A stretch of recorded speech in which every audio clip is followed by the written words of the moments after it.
இன்றைய காலப்பகுதியில் மனித மனங்களில் வெறுப்பு, பகைமை, விரோதம் என்று பல்வேறுபட்ட சிக்கல்கள் அவர்களின் உள்ளத்தில் மிதந்து கொண்டே இருக்கின்றது. மதம், மொழி, அரசியல், இனம் என பல்வேறு காரணங்களால் மக்கள் பிரிந்து போகின்றார்கள். உடன் பிறந்தவர்களுக்குள்ளேயே பல்வேறுபட்ட சண்டைகளும் குழப்பங்களும் நிகழ்ந்து வருகின்றது. இப்படிப்பட்ட சூழலில் நபிகள் நாயகம் ஸல்லல்லாஹு அலைஹி வஸல்லம் அவர்களின் போதனைகள் இந்த மனித குலத்திற்கு மருந்தாகின்றன. அவர் கற்றுத்தந்த விடயங்கள் உலகத்திற்கு அமைதியையும், அவர் சொல்லித்தந்த விடயங்கள் நீதி, சமூகத்தினை நிலைநிறுத்தவும் சமத்துவத்தினை பேணவும் பெரும் அடித்தளமாக இருக்கின்றது. அகிலத்தின் அருட்கொடை மீலாது நபி சிறப்பு நிகழ்ச்சியில் அடுத்ததாக வரவிருப்பது நம் கண்மணி நாயகம் ஸல்லல்லாஹு அலைஹி வஸல்லம் அவர்களை பற்றிய ஓர் உரை. அனைவருக்கும் அஸ்ஸலாமு அலைக்கும் வரஹ்மத்துல்லாஹி வபரகாத்துஹு. அகிலத்திற்கு ஒரு அருட்கொடையாக வந்துதித்த எம்பெருமானார் ஸல்லல்லாஹு அலைஹி வஸல்லம் அவர்கள் கிறிஸ்துக்கு பின் 571ஆம் ஆண்டு பிறந்தார்கள். அவர்களது பிறப்பு அற்புதமானது. பிறப்பதற்கு முன்பே தந்தையை இழந்த அவர்கள் தமது 6வது வயதில் தாயாரையும் இழக்கிறார்கள்.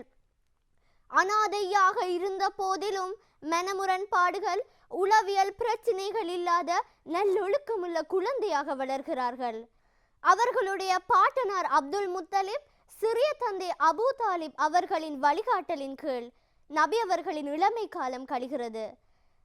அல் அமீன், அஸ்ஸாதிக் போன்ற சிறப்பு பெயர்களை நுபுவத் பெறுவதற்கு முன்னதாகவே அவர்களுக்கு அன்றைய சமூகம் வழங்கியது.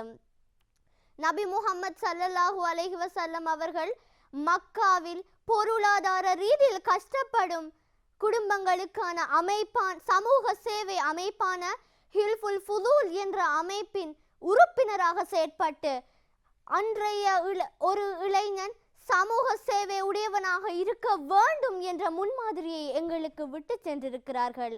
கதீஜா ரலியல்லாஹு அன்ஹா அவர்கள் தொழிலதிபராக வியாபாரத்துறையில் முன்மாதிரியான பெண்ணாக இருந்த வேளையில் அவர்களின் கீழ் பலர் வேலை செய்தார்கள். அந்த வேலையின் ஒரு பங்காளராக நபி ஸல்லல்லாஹு அலைஹி வஸல்லம் அவர்கள் மாறியதன் காரணமாக அவர்கள் சிறந்த வர்த்தகராகவும் முன்மாதிரியான நாணயமுள்ள வியாபாரியாகவும் திகழ்ந்தார்கள். நபி முஹம்மது ஸல்லல்லாஹு அலைஹி வஸல்லம் அவர்கள் முன்மாதிரியான சமாதான தூதுவராக திகழ்ந்திருக்கிறார்கள்.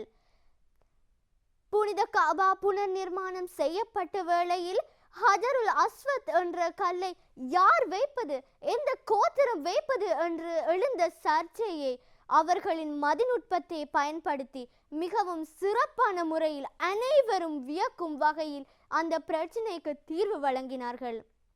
சகோதர சகோதரிகளே, நபி முஹம்மது ஸல்லல்லாஹு அலைஹி வஸல்லம் அவர்களின் நுபுவத்திற்கு பின்னரான ஆளுமை பண்புகளை பார்க்கும் போது அவர்கள் சிறந்த கணவராக, முன்மாதிரியான தந்தையாக, சிறந்த ஒரு தலைவராக, சிறந்த வர்த்தகராக மற்றும்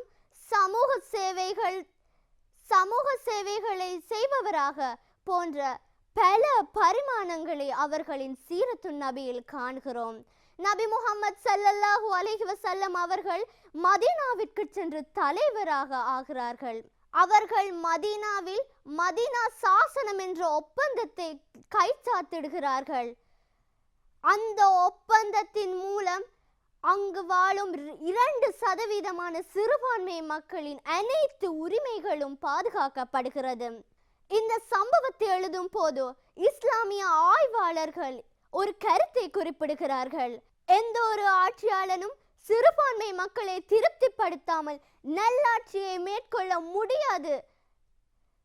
எனவே இவ்வாறான நல்லாட்சியை நபி முஹம்மது ஸல்லல்லாஹு அலைஹி வஸல்லம் அவர்கள் செய்ததற்கான காரணம் சிறுபான்மை மக்களின் உரிமைகளுக்கு மதிப்பளித்து அவர்களுடன் ஒப்பந்தம் செய்தது தான் என்று அன்றைய இஸ்லாமிய அறிஞர்கள் உலகுக்கு எடுத்து கூறுகிறார்கள். எனவே நபி முஹம்மது ஸல்லல்லாஹு அலைஹி வஸல்லம் அவர்களின் வாழ்க்கை வரலாற்றை பார்க்கின்ற போது எல்லா நிலைகளிலும் அவர்கள் சிறந்த முன்மாதிரிகளை எமக்கு விட்டு சென்றிருக்கிறார்கள். இதனால் தான் மைக்கேல் எச் ஹார்ட் என்ற அறிஞர் தி 100 என்ற அவரது நூலில் 100 சீர்திருத்தவாதிகளின் வாழ்க்கை வரலாற்றை எழுதும் போது அதில் முதலாவது அத்தியாயத்தில் நபி முஹம்மது ஸல்லல்லாஹு அலைஹி வஸல்லம் அவர்களை குறிப்பிடுகிறார்கள்.